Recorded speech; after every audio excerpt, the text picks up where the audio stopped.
have to pull back for repairs. Unless he wants the German troops to completely knock it out. Pulling out. Grenadiers hunting it down with Panzerschrecks. Another Grenadier down, in fact. And the Sherman pulls out in time, just barely making it, while the Americans once more securing the north. And Gaurav is of course not really doing anything, though. Seems like Grenadiers with some scavenged BARs are moving in towards the north. And we see reports of another aid station up. No Sturm Armory, though, could mean that he might skip it. Yes, indeed, going straight for the Panzer Command, something a lot of players do, as the Sturm Armory is the less useful and bit more circumstantial of the 4 buildings and all 4 tiers. And if I were to recommend any tier and building to be skipped, I'd say the Sturm Armory part, since all of the units are of variable use and strength. The officer, for example, being quite useless in my opinion, much too schizophrenic and no focus.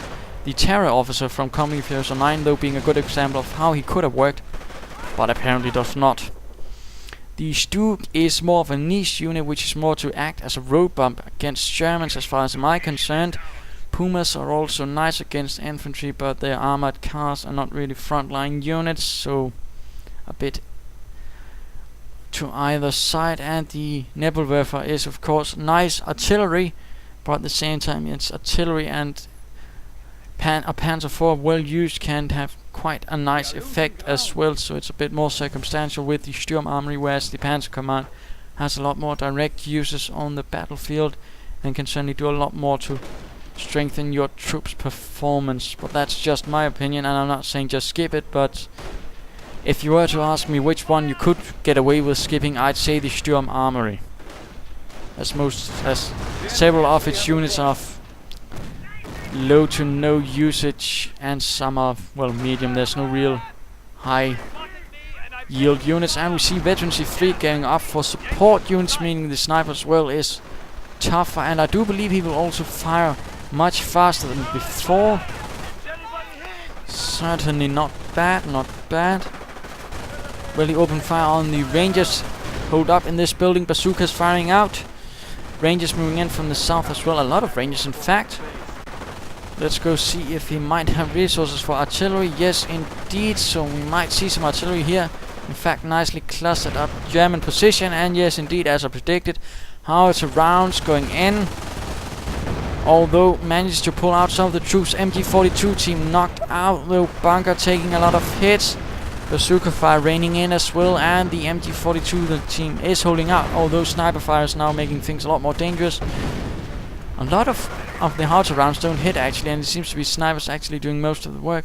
Last member of the MG42 team making it out there, and the Rangers are firing away at the bazookas to perhaps finally knock out this bunker, which has done a lot to sustain Gaurav's war effort for the 352nd Grenadiers. First Grenadiers moving in with MP40s, opening fire on this in the cemetery. Certainly not a bad position, but this final grenade are going to make things untenable, along with this Sherman, which is now moved in, having been repaired. Going after one of our munitions points. So not bad. A bit of harassment in the North. Gaurav's fuel once more being threatened by the Americans, apparently not in an attempt to mine this point. German sniper taking away at this rifleman team, but apparently missing twice in a row. In fact, since riflemen are a lot harder to hit, gaining an instant harder to hit accuracy bonus, whereas Grenadiers with Veterancy 2 and elite armor in fact easier for snipers to hit, and can also be hit on the retreat. So while German troops can acquire veterancy, it's not as strong as the American veterancy, and a Vet 3 rifleman team is quite lethal. Same with rifle Rangers. Another bunker in, deadly peril from bazooka fire. Rangers nicely protected from this MG42 team, and we see the howitzer going up for the Americans. Now opening fire on the German positions, forcing them to pull back and stopping this counterattack. It seems numerous infantry teams in fact having lined up. Center and north is now in American hands, and looks like the artillery is still raining down, but now has stopped. The Germans moving out for the assault to drive out the Americans of the village of Semois. Panzer Command not really doing anything though, it seems. A lot of manpower and fuel being floated for the American forces. Might he be going for another Sherman, perhaps another howitzer, perhaps something else, or perhaps nothing at all? Not entirely sure, although another Sherman would certainly not be out of hand, and indeed, just as I say it, we get another Sherman. Marvelous. Grenadier seizing this building. Snipers opening fire on the Volksgrenadiers. And we see an American held MG42 opening fire on the German troops. Certainly not good for the Germans. 350 seconds attack into the village is certainly bogging down a bit and spreading out a bit, certainly exposing it to the Sherman, which is moving in from the north, catching these Volksgrenadiers out in the open with no support, and now going to deal with these Grenadier held areas, slowly flushing them out, although their Panzerschrecks are certainly not to be ignored. And in fact this looks like to be the tank buster team with the dual Panzerschrecks, although down to 2 men they might want to pull back or move in again, it seems, as now further troops are moving in, pioneers and further Grenadiers also being equipped to full tank buster duties, dual Panzerschrecks. And we see the Grenadiers with also another Panzerschreck moving in. In fact, a lot of decreased anti-infantry power for all these Grenadiers, since Panzerschrecks aren't that effective against infantry, in fact. And we see howitzers raining in on the church, might in fact completely knock it out, but certainly forcing the Grenadiers to pull out and take up positions in the ruins of this cemetery. Looks like the Americans are amassing for a large assault, and we see the 1st Panzer IV out for the Germans. Certainly a good choice, and I like using the Panzer IV myself. Quite good at dealing with both infantry and armor, although not a specialist on either side. We see a minor amount of fighting going down in the south. Americans pushing the assault in the center. Will the German troops hold out until the Panzer IV can arrive and stabilize the situation? But now the Shermans are moving in for the kill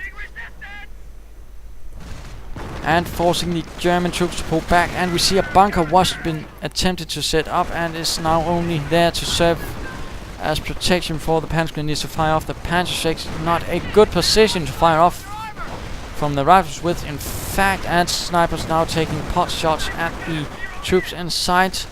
Panzer IV taking some damage, engine damage, probably a sticky bomb, and now the Grenadiers are pulling back. Sniper as well.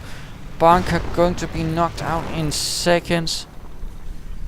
Certainly a setback for the German counter-attacking forces, leaving only the Panzer IV to try and further stop the Americans from pushing into German territory.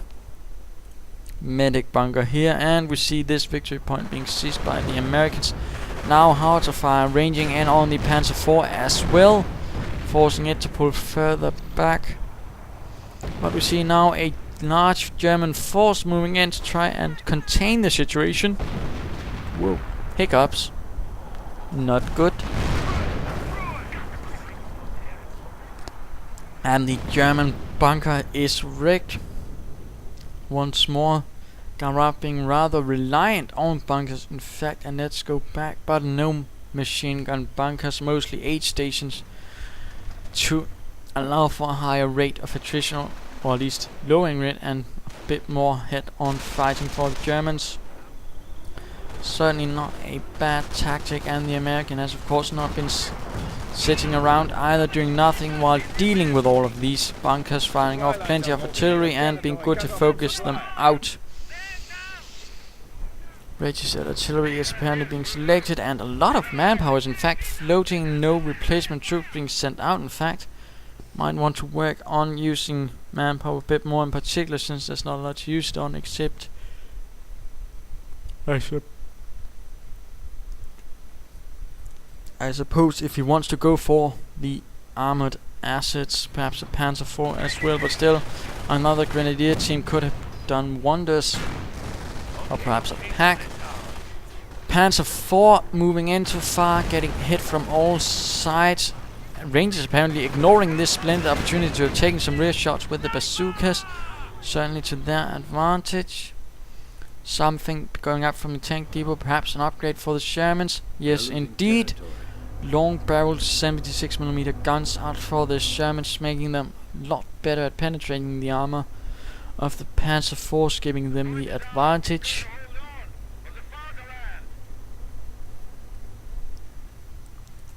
And the Panzer IV receiving some repairs, and has received Veterans 1, ensuring that it receives 25% less damage. Always a handy upgrade for your armor assets, as they will generally find themselves outnumbered by everything. But Shermans moving in, and while they do take less damage, they are constantly getting penetrated by the Shermans, which are more numerous, so it's not going to be for much use, as the Shermans are hunting down the Panzer IV, and it is in fact heavily damaged. Howitzer shells going into support as well. Sniper fire knocking out MG42 team members, and we see a Schwimmwagen rushing in, trying to hunt down the American sniper. Quite bold, but it's going to risk being knocked out itself. Dodging bazooka rounds, it seems, though, and getting hit by a mine, certainly inglorious. Panzer IV knocked out, gaining Veterans 1 for the Sherman, meaning to have increased speed, and the Ostwind Flakpanzer pulling back as 37mm anti-aircraft gun. No threat to the Sherman, which is now dealing with these MG42 gunners, forcing them to retreat as well. Their elite armor granting no protection against the high explosive shells of the Sherman. Although not a lot of kills for this howitzer, though. Quite surprising, actually. Assault positions being secured by the Germans as they're moving in once more. Not a lot of troops, though, having lost a lot of teams, it seems. Or at least have not gotten more. 3 Grenadier teams and a pack on the field. Panzerschrecks opening fire, sniper fire taking out the Grenadiers in turn. Riflemen with Veterans 2 holding the line. And a bit of harassment going down in the south. Sneaky seizing this fuel point and cutting off the American from his only medium fuel point. Ostwind taking away the rifleman, protecting the Sherman. And will we see a Panzerfaust? Yes, indeed, Panzerfaust going off on the Sherman, doing a lot of damage. Also fire ranging in on the Ostwind. Ostwind perilously close to being knocked out, might in fact be completely wrecked, but it manages to dodge all of the artillery shells after that. But the Germans are once